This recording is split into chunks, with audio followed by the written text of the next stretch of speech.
KKC prime time में आप सभी का स्वागत है। मैं हूं आपके साथ नीति भारद्वाज। प्राइम टाइम में आगे बढ़ने से पहले आइए नजर डालते हैं इस वक्त की प्रमुख सुर्खियों पर। नेशनल कॉन्फ्रेंस द्वारा निर्वाचन क्षेत्र चुनाव डीएच-पुरा मालोन गांव में सार्वजनिक बैठक का किया गया आयोजन। पूर्व मुख्यमंत्री उमर अब्दुल्ला रहे मुख्य तौर से उपस्थित।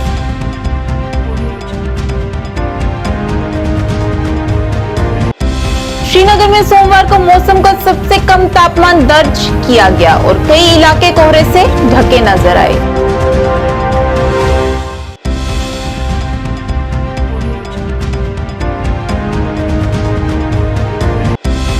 वक्फ बोर्ड की अध्यक्षा रक्षा अंद्राबी ने श्रीनगर में की पत्रकारों से बात। ड्रग्स फैलाने के लिए एक बार फिर पाकिस्तान को ठहराया दोषी।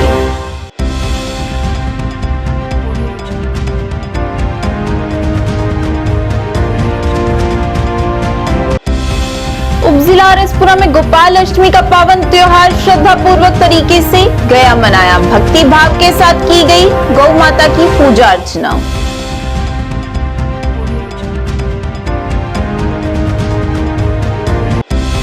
ऑल जम्मू कश्मीर पंचायत कॉन्फ्रेंस द्वारा जम्मू में किया गया पत्रकार वार्ता का आयोजन। जल्द से जल्द पंचायत चुनाव कराने का किया आह्वान।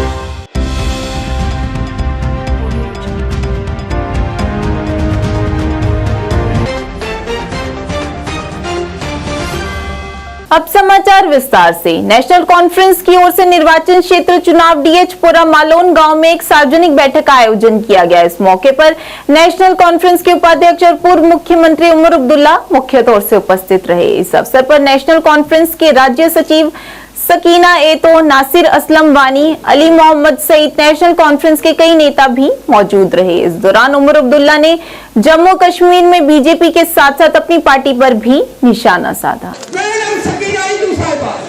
के लिए देता हूं कि जब भी हमारी पार्टी को मेरे पास अल्फाज नहीं है कि मैं किस तरह आपका शुक्रिया अदा करूं। हर लिहाज से जब हम हुकूमत को देखते हैं तो झूठ और धोखे के अलावा कुछ दिखता नहीं। इससे पहले भी हमने हुकूमतें देखी हैं। गवर्नर राज देखा,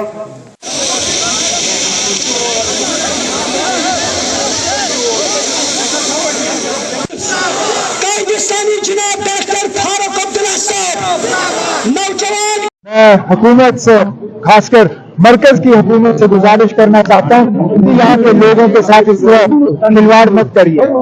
यहाँ के लोगों को ये मत ये दे दीजिए सोच कि हमारा खून जो है इतना सस्ता है कि वो लोग जो हमारे कत्ल में गुनहगार पाए जाते हैं उन्हें इतनी आसानी से बेल मिल जाए। सर, क्या बीजेपी यहाँ के लोगों को धोखा दे रही है? उन्होंने धोखे के अलावा और दिया क्या है? हमें धोखा ही मिल रहा है। हमें इलेक्शन के नाम पे धोखा मिल रहा है। हमें बेरोजगारी को हल करने के नाम पे धोखा दिया जाता है। हमें डेवलपमेंट के नाम पे धोखा दिया जा रहा है।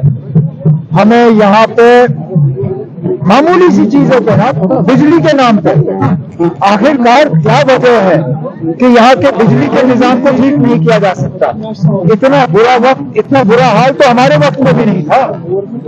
और आज तो ये कहते हैं कि पैसों से ये माला माल है, तो ये और बिजली का इंतजाम क्यों नहीं करते? आखिरकार ये क्या है कि 10-10, 12-12, 14-14 घंटे का कट जो है लोगों को बर्दाश्त करना पड़ रहा है। श्रीनगर के कई इलाके आज कोहरे से ढके नजर आए और रात का तापमान इस सीजन में सबसे कम दर्ज किया गया। मौसम विभाग के एक अधिकारी ने कहा कि श्रीनगर में लगभग 2 डिग्री सेल्सियस की गिरावट दर्ज की गई। पिछली रात 0.9 डिग्री सेल्सियस के मुकाबले 0 से 0.8 डिग्री सेल्सियस नीचे दर्ज किया गया। मौसम विज्ञान विभाग ने व्यक्त किया कि 26 नवंबर तक मौसम शुष्क रहेगा।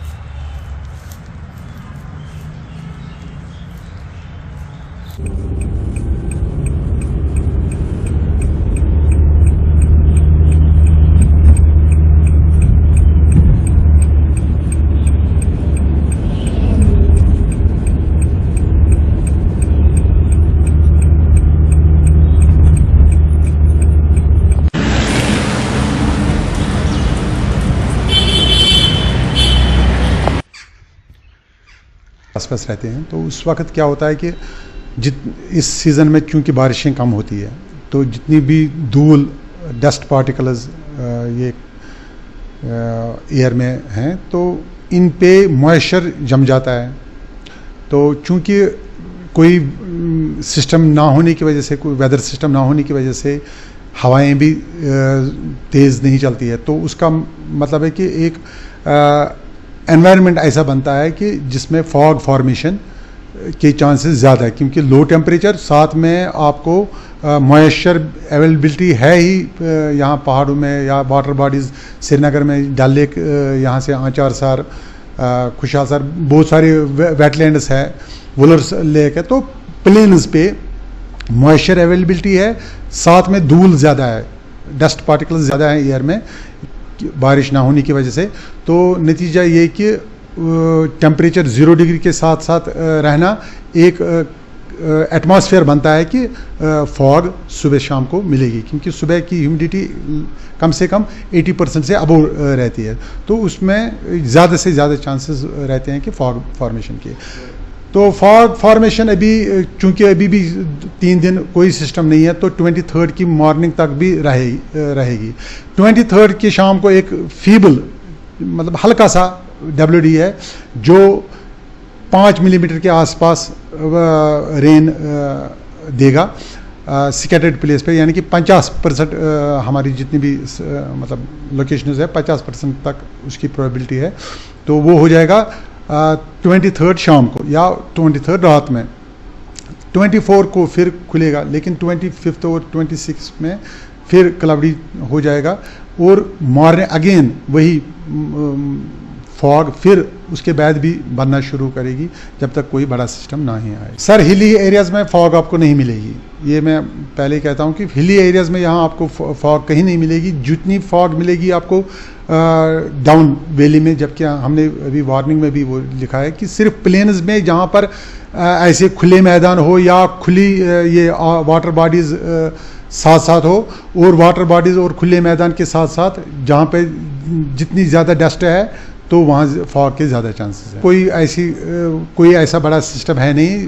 मैंने जैसे पहले भी कहा कि 23 शाम को एक फीबल हल्का सा WD है, तो चंद एक जगह उस दिन बर्फ़ या बारिश मिलेगी देखने को।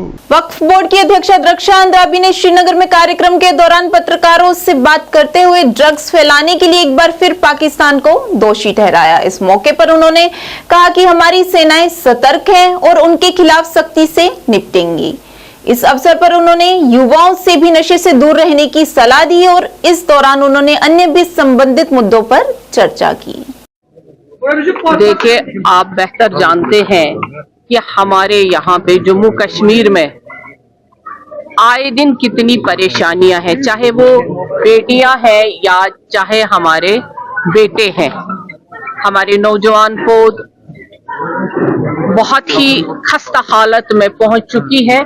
उसका श्रेय हमारे दूसरे पड़ोसियों को भी जाता है, क्योंकि वो हमेशा यही चाहते थे कि कश्मीरियों को परेशानी हो, उन्होंने वो करके दिखाई। लेकिन हमारी गवर्नमेंट सक्षम है और हमारी गवर्नमेंट ने अब चाहा है कि हमारे नौजवान एक राह रास्त पे आ जाएं, और जो ऑर्गेनाइजेशंस होती हैं, सोशल ऑर्गेनाइजेशंस यानी NGOs, जो आज जिसका इफ्तिताह यहाँ पे हुआ, इसकी बहुत ज्यादा जरूरत है, क्योंकि ये बहन खुद परेशानियों से जूझी हुई है और वो हर एक परेशानी जानती है। उस परेशानी को कैसे दूर करना है, ये सबसे अहम जरूरत है, क्योंकि बहनें भी हमारी यहाँ पर एक तो नशे की हालत में आज हम देखते हैं, हमारे डी एडिक्शन सेंटर्स भी नहीं है।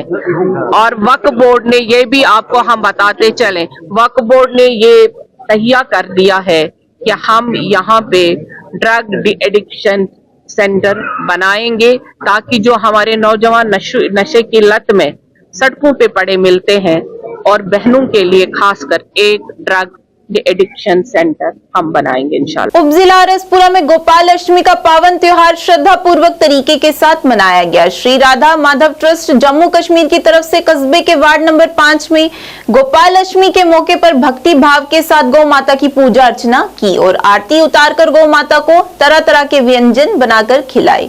श्री राधा माधव ट्रस्ट जम्मू कश्मीर के अध्यक्ष महंत राजेश बिट्टू की अध्यक्षता में आयोजित इस कार्यक्रम के दौरान सुबह हवन यज्ञ का आयोजन हुआ और उसके उपरांत गौ माता की पूजा अर्चना करने के साथ साथ आरती उतारी गई। नहीं यार, इंजन नहीं करो, फ्राउड।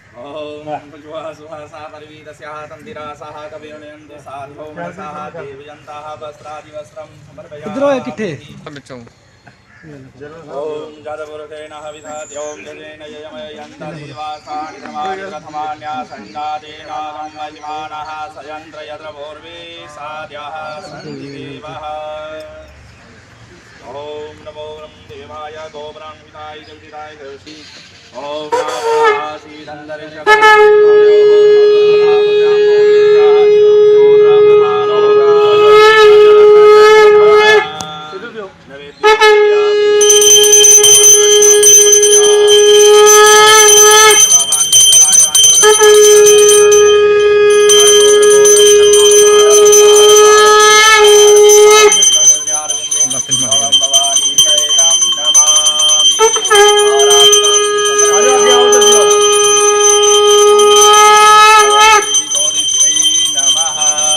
आज गौ पूजा का बहुत बड़ा दिन है और आज के दिन गौ पूजा की जाती है। भगवान श्री कृष्ण जी आज के दिन ही गायें चराने गए थे, तो आज सब लोग पूजा कर रहे हैं। तो जैसे हमारे माननीय महंत जी ने बताया कि गौ पूजा आज का दिन ही नहीं, साल भर जहाँ भी गौ हमारी गौशाला है वहाँ सब लोगों से हमारी तरफ से भी निवेदन है कि हर कोई जहाँ भी हमारी गौशालाएं हैं वो हम सब लोगों पर ही निर्भर है, क्योंकि जिन्होंने गायें बाहर रखी हुई है वो हर कुछ वही का अकेले आदमी करेगा तो बड़ा मुश्किल समाधान है। तो हर किसी को मिल करके कोई ना कोई चीज़ वहाँ दान करते रहना चाहिए, गाँवों के लिए भेजते रहना चाहिए, तभी जो समाज है चल सकता है। और कुछ लोग हमारे जो गौ माता जब बूढ़ी हो जाती है, दूध नहीं देती है, तो उसको छोड़ देते हैं। जैसे कि अभी हमारे माननीय महंत जी ने बताया जी कोली गलाबाना में कोई गाय छोड़ गया है, तो ऐसी भी मेरी लोगों से विनती है, विनीत भाव से मैं निवेदन करता हूं कि गाय माता को के साथ ऐसा दुष्व्यवहार मत करिए। के उपलक्ष्य में आज जहां पे श्री राधा माधव ट्रस्ट की गौशाला के अंदर पहले हवन हुआ है, हवन के बाद गौ पूजन के बाद प्रसाद वितरण हुआ। लेकिन मैं समझता हूं कि गौ सेवा ही एक लक्ष्य हर इंसान का होना चाहिए। अगर वो सनातनी है, अगर वह हिंदू है और जिंदा है, तो फिर उसको पहले गौ की तरफ जो है सेवा की तरफ ध्यान देना चाहिए।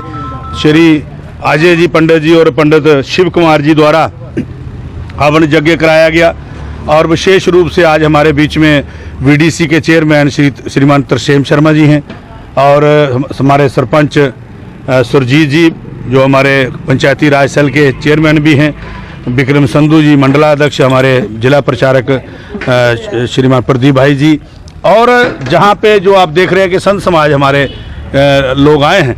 मेरा एक मानना है कि एक दिन ही पूजा करके अपना फर्ज ना पूरा करें। अगर सनातन की कोई सेवा व्यासपीठ पे बैठ के कर रहा है तो वह गौ कथा करे, गौ की जय बुलाए, लेकिन अपने घर में तो गौ रखे। और जम्मू कश्मीर पंचायत कॉन्फ्रेंस ने जम्मू कश्मीर में जल्द से जल्द पंचायत चुनाव कराने का आह्वान किया है। एक संवाददाता सम्मेलन को संबोधित करते हुए कॉन्फ्रेंस के अध्यक्ष अनिल शर्मा ने कहा कि कुछ स्रोतों से ये खबर चल रही है कि पंचायतों और बीडीसी की योजना डीडीसी द्वारा बनाई जाएगी, जिससे लोगों को काफी नुकसान हुआ है। उन्होंने कहा कि इस तरह के फैसले लेकर जमीनी स्तर की संस्थाओं को कमजोर करने की कोशिश की जा रही है। उन्होंने ऐसे फैसले को तुरंत वापस लेने की मांग की। इस दौरान उन्होंने कहा कि राज्य चुनाव आयोग भी अपनी जिम्मेदारी निभाने में विफल रहा है। उन्होंने सरकार से 9 जनवरी से पहले पंचायत चुनाव कराने की घोषणा करने की अपील की है। कश्मीर पंचायत कॉन्फ्रेंस की तरफ से जो है, जहां प्रेस कॉन्फ्रेंस जो है वो ऑर्गेनाइज की गई, इसका मेन मौक़िफ़ और मकसद यही है कि जो सरकार की तरफ से और जहां एडमिनिस्ट्रेशन की तरफ से अनडेमोक्रेटिक अनकॉन्स्टिट्यूशनल फैसले जो है वो करने की शुरुआत हो गई है पंचायतों के हवाले से। सबसे पहले मैं ये कहूँगा कि जम्मू कश्मीर के अंदर पंचायतों की टर्म जो है वो 9 जनवरी 2024 को जो है वो समाप्त हो रही है, वो ख़त्म हो रही है। लेकिन जम्मू कश्मीर के अंदर इलेक्शन करवाने के लिए कोई भी तैयारियां जो हैं वो स्टेट इलेक्शन कमीशन की तरफ से या सरकार की तरफ से नहीं ली गई। ये जम्मू कश्मीर के ग्रास रूट लेवल डेमोक्रेसी को जो है वो डिमोरलाइज करने की कोशिश जो है वो की जा रही है। और उसके साथ साथ जम्मू कश्मीर के अंदर जो ग्राम सभा के पास जो पावर्स होती हैं प्लानिंग करने की, जितनी भी डेवलपमेंट की कंसर्न जो प्लानिंग होती है उसके अधिकार ग्राम सभा के पास होते हैं, चाहे पंचायतें हों भी, इलेक्टेड रिप्रेजेंटेटिव हों भी, तब भी होते हैं। अगर नहीं भी हो फिर भी उसके अधिकार ग्राम सभा के जो मेंबर होते हैं ग्राम सभा के पास होते हैं। लेकिन अनफॉर्चुनेट जम्मू कश्मीर के अंदर उन अधिकारों को छीन कर वो 3 टियर सिस्टम के एक तीसरे टियर को डीडीसी को देने की बात सरकार जो है वो कर रही है। ये टोटली अनकॉन्स्टिट्यूशनल है, ये टोटली अनडेमोक्रेटिक है। वो इसलिए है कि ग्राम सभा के जो मेंबर रहते हैं वो उस पंचायत के जो तमाम वोटर होते हैं वो ग्राम सभा के मेंबर होते हैं और वहां ग्राम सभा के अंदर किसी भी पार्टी पॉलिटिक्स पे बात नहीं होती। वहां तमाम लोग जो हैं, तमाम पॉलिटिकल पार्टियों के साथ वाबस्ता लोग जो हैं वहां ग्राम सभा में हिस्सा लेते हैं। लेकिन अगर आप ये अधिकार डीडीसी को दे देंगे, 3 टियर को दे देंगे, वहां पे पार्टी बेस पे इलेक्शन हुआ है और पार्टी बेस पे ही वो कैंडिडेट जो है वो सामने आए हैं, इलेक्ट हुए हैं। और जब पार्टी बेस पे हो जाएंगे तो उसका नुकसान जो है आवाम को गांव के अंदर ये होगा कि जो दूसरी पार्टियों के लोग होंगे उनको उनके हक से महरूम रखा जाएगा। तो इसीलिए बतौर president all Jammu Kashmir panchayat conference हमारी मांग है कि ये ऐसे फैसले ना किए जाए। सनातन श्रीधर गौशाला संस्थान गाड़ीगढ़ जम्मू में गौ अष्टमी का पर्व बड़े हर्षोल्लास के साथ मनाया गया। इस पर्व में गाय माता की विशेष पूजा अर्चना सहित सेवा की जाती है। इस मौके पर पत्रकारों से बात करते हुए सनातन श्रीधर गौशाला संस्थान गाड़ीगढ़ के अध्यक्ष पंडित अशोक कुमार खजूरिया ने सभी जम्मू वासियों को इस पर्व पर शुभकामनाएं दी। इस दौरान उन्होंने बताया कि आज ही के दिन से श्री कृष्ण भगवान ने गायों को चराना शुरू किया और तब से ही गौ अष्टमी का पर्व मनाया जाता है।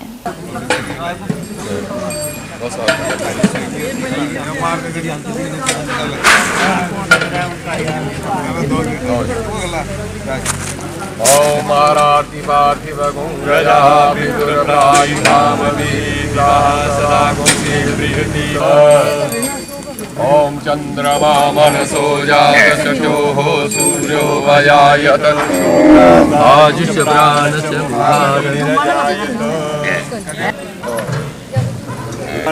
तानि सर्वाणि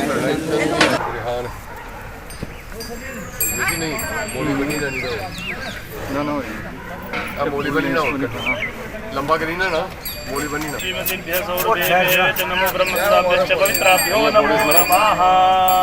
तू पढ़ने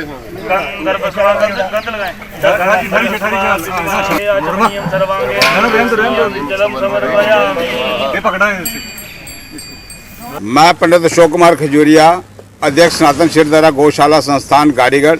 सबसे पहले मैं गोपाष्टमी के इस पर्व पर सबको शुभकामनाएं और हार्दिक बधाई देता हूं।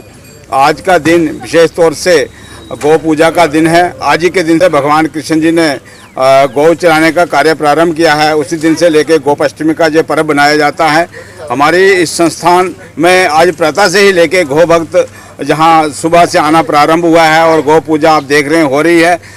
चूँकि गौ में हमारे 33 कोटि देवताओं का वास है तो इसलिए गौ की पूजा करनी चाहिए। गौ की पूजा से हमारे सब देवी देवताओं की पूजा हो जाती है। इसलिए हमें गौ की रक्षा, गौ का संवर्धन और गौ की सेवा करनी चाहिए। आज गोपाष्टमी का शुभ पर्व ये सभी सनातन धर्म प्रेमी बहुत ही हर्षोल्लास से मनाते हैं और आज के दिन गोपाष्टमी का जो पर्व है, इस पर्व में गाय की पूजा की जाती है और यथोपचार जो यथाशक्ति यथा समर्थानुसार जो संभव हो वो गाय का पूजन हमें करना चाहिए। और गाय को आज के दिन रोज गाय की सेवा करनी चाहिए और रोज ना हो सके तो पर गोपाष्टमी के दिन गाय की सेवा अवश्य करनी चाहिए और गाय को घास इत्यादि खिलाना चाहिए। और गाय जो है सब प्रकार से हमारा कल्याण करती है और भगवान श्री कृष्ण स्वयं कहते हैं कि जो गायों की पूजा करता है वह मेरी ही पूजा करता है। इसलिए गाय के मध्य में, गाय के हृदय में सदा भगवान का वास होता है और सभी देवी देवता वास करते हैं। और आज इस शुभ अवसर पर गाय हमारा कल्याण करे और हम सभी गायों की सेवा के लिए हम तत्पर रहें और जो भी गाय की हत्या आदि होती है ये होनी नहीं चाहिए और इसके लिए हमें सदैव तत्पर रहना चाहिए। और माँ भगवती गाय हम सब का कल्याण करे। बोल गौ माता की। प्रशासन के बिजली परिदृश्य में सुधार के आश्वासन के बावजूद कश्मीर घाटी में तापमान में गिरावट के साथ बिजली संकट गहराता जा रहा है। इस संबंध में जाने माने सामाजिक कार्यकर्ता आशिक हुसैन जकी ने इस खराब स्थिति के बारे में बताते हुए कहा कि हमें सरकार द्वारा बताया गया है कि स्मार्ट मीटर लगाने से घाटी में बिजली संकट दूर हो जाएगा, लेकिन जमीनी स्तर पर ऐसा कुछ नहीं हुआ।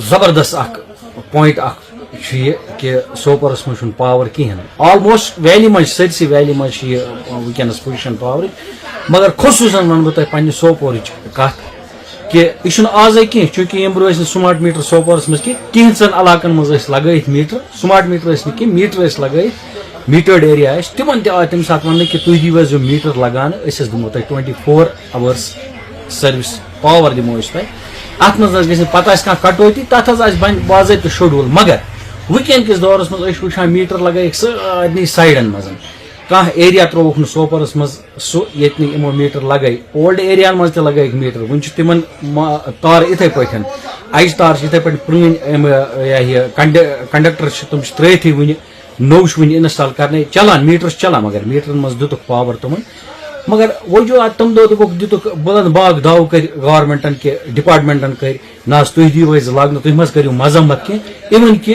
तमो उन तम सात अप्रोच कि सो सीनियर अफसरों लड़ो पन अप्रोच कि लूकन तुम दीव सा यह लगान यह स्मार्ट मीटर इन ना खुदा न खास लूकन हंद खतर कह जुल्म कह यह सा आइंद इन वाले दोहन खतर लूकन हंद खतर फायदेमंद चीज यमो दी 24 घंटे पावर, मगर सो 24 घंटे पावर थो गवर्नमेंटन कह। कश्मीर में जो ही सरमा की शुरुआत होती है तो यहाँ पे हमें जो है बिजली की आंख मचोली जो है देखने को मिलती है, लेकिन इस साल जो एलजी एडमिनिस्ट्रेशन है उन्होंने हमसे कहा था कि जो ही स्मार्ट मीटर्स वैली में इंस्टॉल हो जाएंगे तो जो ये बिजली का मसला है ये परमानेंटली हल हो जाएगा। लेकिन आप देख रहे हैं कि स्मार्ट मीटर्स लगने के बावजूद जो इस साल की सिचुएशन है वो मैं समझता हूं सबसे वर्स्ट सिचुएशन है बिजली के हवाले से।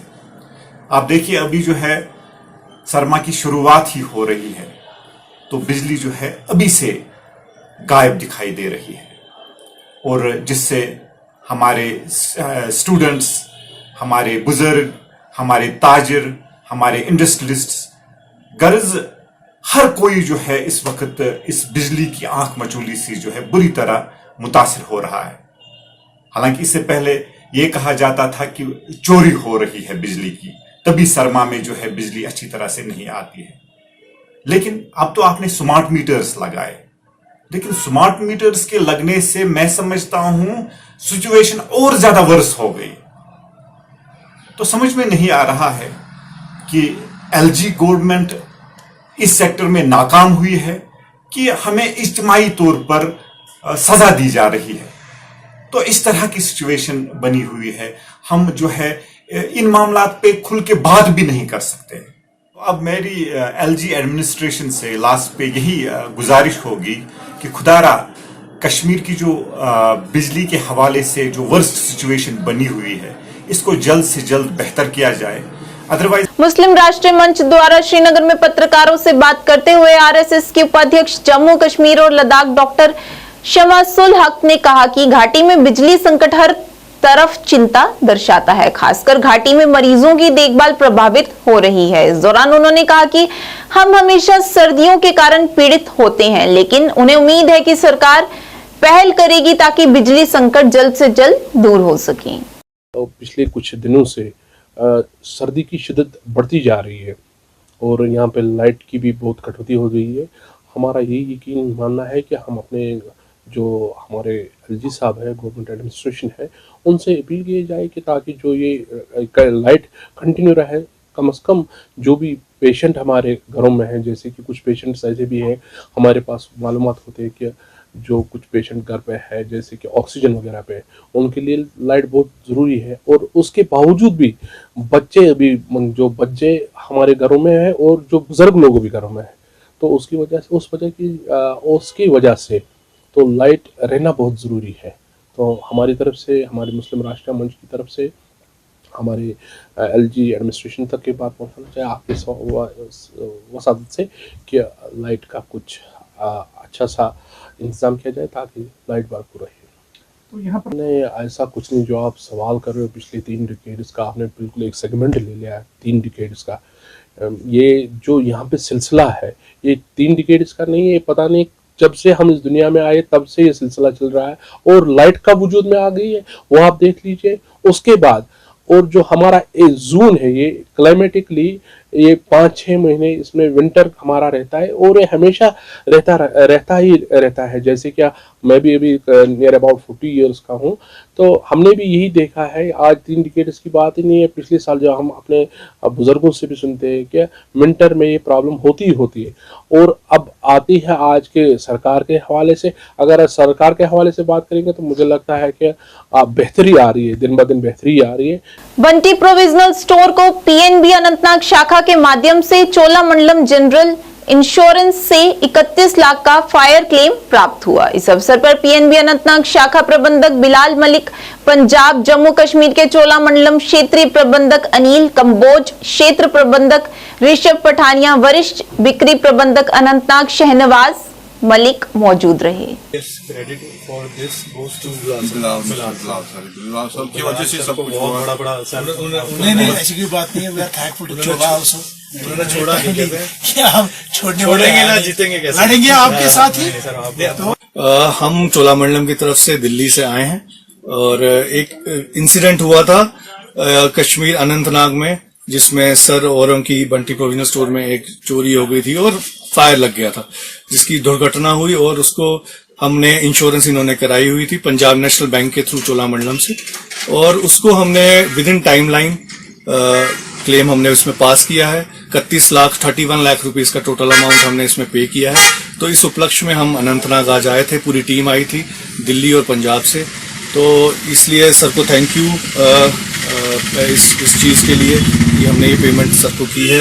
और इसमें पीएनबी बैंक जो हमारे यहाँ के ब्रांच हेड हैं मिस्टर बिलाल अहमद जी, उनका भी इसमें बहुत बड़ा योगदान था। तो सबकी मिलीजुली वजह से आज ये कार्य सफल हुआ है चोलामंडलम की तरफ से। तो सबकी हमारी तरफ से सर के लिए हमारा 29 जुलाई को यहाँ फायर इंसिडेंट हुआ था, तभी सर अब इसमें काफ़ी सपोर्ट किया, खासकर बिलाल सर ने पंजाब नेशनल बैंक को ब्रांच हेड जो हैं, और उनकी बदौलत हमको आज चोलामंडलम से ये जो चेक इशू हो गया, हम इनके आप इनके सर्विस मुतमईन हैं, ठीक है सब। Thank you. पहले मेरे तरफ से सभी को नमस्कार, आदाब, सलाम। मेरा नाम अनिल कंबोज है। मैं चोलामंडलम से एज ए रीजनल मैनेजर पूरे पंजाब और J&K को हेड करता हूँ।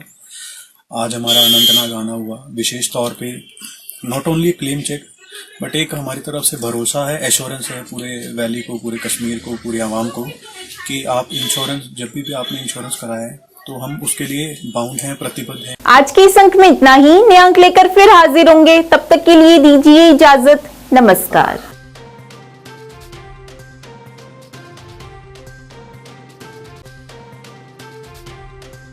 20 घंटे 7 दिन